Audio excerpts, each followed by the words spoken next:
حضرت مقداد رضی اللہ عنہ اور ان کے دونوں ساتھی دوست ان حضرات کی بھوک کا واقعہ، یہ ان واقعات میں سے ہے جن میں صحابہ کرام رضی اللہ عنہم اجمعین دین پر عمل کرنے اور دین کی تبلیغ کرنے میں جو سختیوں سے ان کا سامنا ہوا، بھوک کی شدت، کپڑوں کی کمی، دشمن کا خوف، ان واقعات میں سے ایک واقعہ ان حضرات کی بھوک کا ہے۔ مقداد بن اسود رضی اللہ عنہ فرماتے ہیں کہ میں اور میرے دو دوست ہمیں بھوک اس قدر لاحق ہوئی کہ قریب تھا کہ بھوک کی وجہ سے ہمارے کان اور ہماری آنکھیں اثر قبول کرنا چھوڑ دیں، یعنی کان سننے کی صلاحیت ختم کر دیں اور آنکھ دیکھنے کی صلاحیت ختم کر دیں۔ چنانچہ ہم اپنے آپ کو حضور اکرم صلی اللہ علیہ وسلم کے ساتھیوں کے لیے چھوڑ دیے تاکہ وہ ہمیں ہماری مہمان نوازی کریں، ہمیں اپنے گھر لے جائیں اور جو بھی ان کے گھر میں ہے وہ ہمیں کھلائیں۔ لیکن ایسا ہوا کہ کوئی صحابی ہمیں گھر لے کر نہیں گئے، یہاں تک کہ حضور اکرم صلی اللہ علیہ وسلم جب ہم تین حضرات کو دیکھے کہ کوئی صحابی ان کی مہمان نوازی نہیں کیے تو حضور اکرم صلی اللہ علیہ وسلم اپنے ساتھ انہیں اپنے گھر لے کر چلے گئے۔ حضور اکرم صلی اللہ علیہ وسلم کے لیے 3 بکریاں تھیں جن کا دودھ دوہا جاتا اور اللہ کے نبی صلی اللہ علیہ وسلم اس کو ہمارے درمیان تقسیم فرماتے تھے۔ جب ہمیں تقسیم فرماتے ہم بانٹتے دودھ کو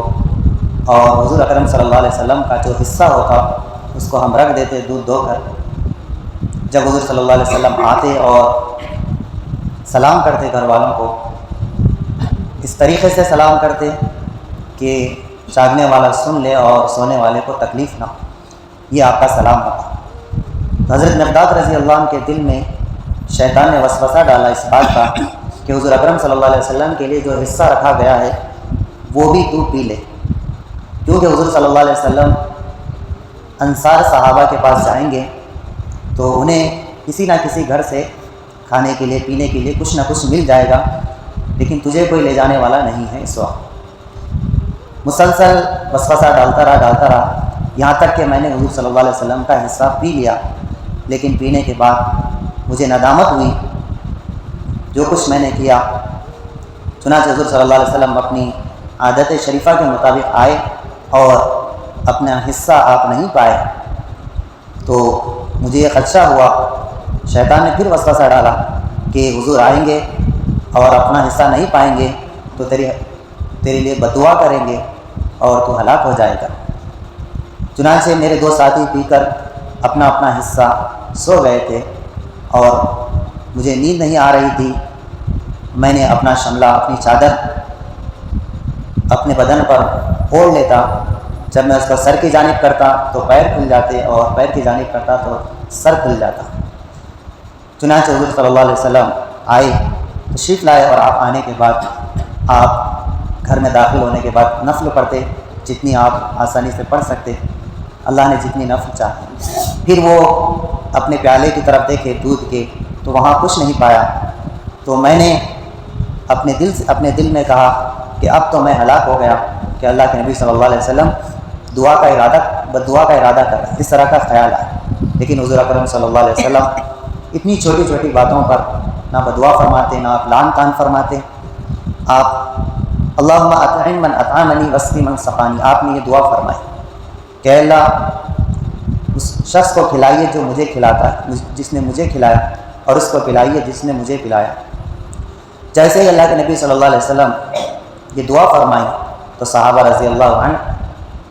کا یقین ایسا تھا کہ اللہ کے نبی صلی اللہ علیہ وسلم فرما دیے دعا میں کہ اب ضرور اللہ تعالیٰ مجھے اس کا بدلہ دے گا، اگر میں اپنی بکریوں کی طرف جا کر حضور کے لیے دودھ دہوں گا اور حضور کو پلاؤں گا تو ضرور اس کے عوض اللہ تعالیٰ مجھے خوب پلائیں گے اور خوب کھلائیں گے۔ یہ یقین تھا جس کی بنا پر وہ فوراً اٹھے اور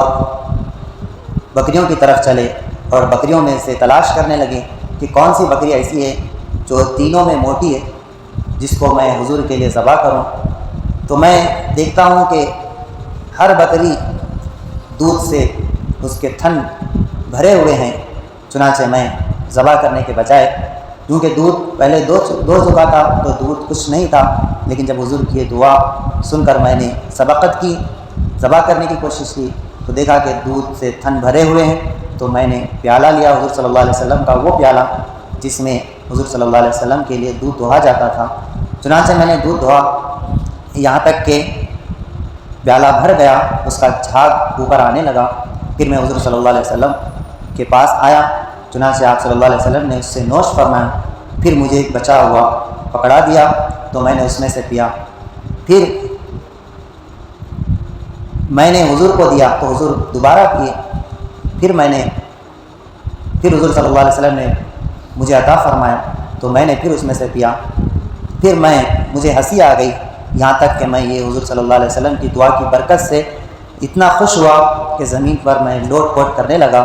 تو اللہ کے نبی صلی اللہ علیہ وسلم نے فرمایا کہ اے مقداد، تیری حرکتوں میں سے یہ ایک حرکت ہے، یعنی وہ جو سوچ کر آپ حضور صلی اللہ علیہ وسلم کا حصہ پی لیے تھے، اس طرف اللہ کے نبی صلی اللہ علیہ وسلم اشارہ فرما رہے ہیں۔ چنانچہ میں حضور صلی اللہ علیہ وسلم سے سارا واقعہ بیان کیا کہ اس طرح واقعہ ہوا، تو حضور صلی اللہ علیہ وسلم نے فرمایا جو کچھ ابھی اللہ کی طرف سے برکتیں ظاہر ہوئی ہیں ان بکریوں کے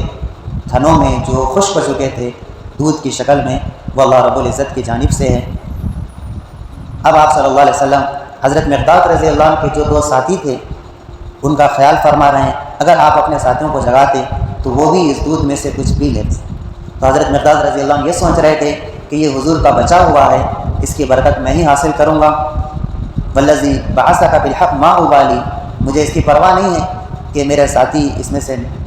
نہ پئیں، لیکن میں آپ کی پوری برکت حاصل کروں گا، میں انہیں نہیں جگاؤں گا، آپ کا جو بچا ہوا ہے۔ چنانچہ جو بچا تھا سب حضرت مقداد رضی اللہ عنہ نے نوش فرمایا۔ پھر دوسری روایت میں ہے کہ 10 ساتھی، مہاجر ساتھی، اس طرح اللہ کے نبی صلی اللہ علیہ وسلم ایک کے لیے، ایسے صحابہ جن کا کوئی یار و مددگار نہیں تھا، ایک انصاری صحابی کے لیے 10 آدمی مقرر کیے تھے، تو اللہ کے نبی کے ساتھ میں بھی ان 10 لوگوں میں تھا جس میں اللہ کے نبی صلی اللہ علیہ وسلم کا حصہ لگایا جاتا تھا۔ صحابہ رضی اللہ عنہ کے اس طرح کے واقعات ہم سب کے لیے عبرت حاصل کرنے کی چیز ہے کہ دعوت میں جو تکالیف آئیں گے، کبھی ہم راہ خدا میں رہتے ہیں تو کبھی کھانے میں دیر ہو جاتی ہے تو بھوک برداشت کرنا، یہ سنت صحابہ ہے، اس میں اللہ تعالیٰ ضرور ہدایت چھپا کر رکھیں کہ مجاہدہ ہوگا چاہے کسی بھی لائن سے ہو، اس میں اللہ تعالیٰ ضرور ہدایت کا سامان کرتے ہیں۔ اللہ رب العزت سے دعا ہے کہ اللہ تعالیٰ ہم سب کو راہ خدا میں نکل کر ہر حال میں جمنے کی توفیق نصیب۔